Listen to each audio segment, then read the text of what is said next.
do nothing. Let's just continue on like we are. Well, the school's going to go bankrupt.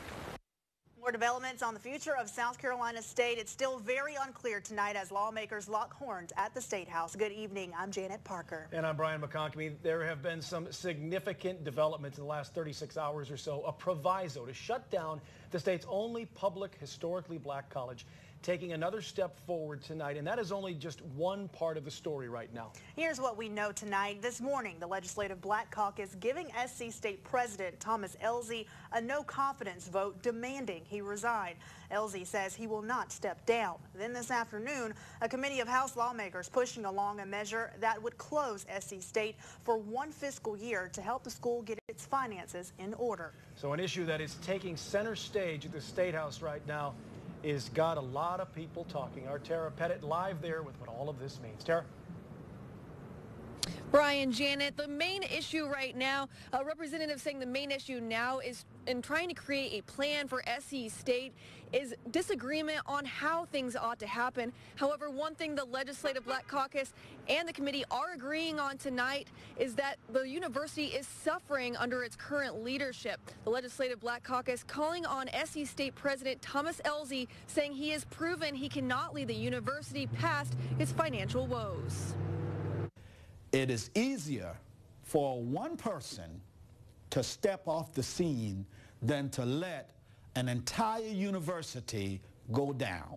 Members of a proviso committee and the Legislative Black Caucus saying Wednesday that SC State President Thomas Elzey needs to step down. What I find irresponsible is the president of a university with expertise in finance who can't develop a fiscal plan. That's what Dr. Elzey was brought in to rectify. When he took that position, he knew what he was walking into. It was his job to right the ship. He has not righted the ship in any way, shape, or form.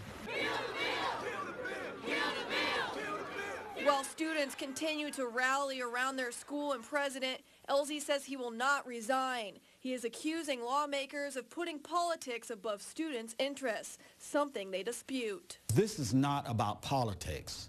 This is about the students. Several members of the committee saying Wednesday that the university hasn't established a real plan to get themselves out of millions of dollars in debt. A budget the school laid out for the state didn't include a $6 million payment or vendor payments they owe that add up to $10 million. How do you make a presentation to the state saying you've got a balanced budget if you don't include the debts you owe? It's that simple. The plan to getting out of this fiscal crisis should not be just give me more money. We're only going to help the institution if we hold them accountable like we do every other institution in the state of South Carolina. Republican Jim Merrill, who pushed the initial school shutdown proposal on Tuesday, saying if someone could present a silver bullet plan that didn't involve suspending operations for a year, the committee would embrace it. But as there have been no other plans put on the table. Well, you know what's going to happen to enrollment when you lose accreditation and when vendors start suing the school? It's going to be, we're trying to stop that from happening. And the 7-1 vote today advanced the House panel's proposal to the full Ways and Means Committee. And the SC State Board of Trustees has scheduled an emergency meeting for tomorrow morning to deal with the controversy. Live at the State House, Tara Pettit, Watch Fox News.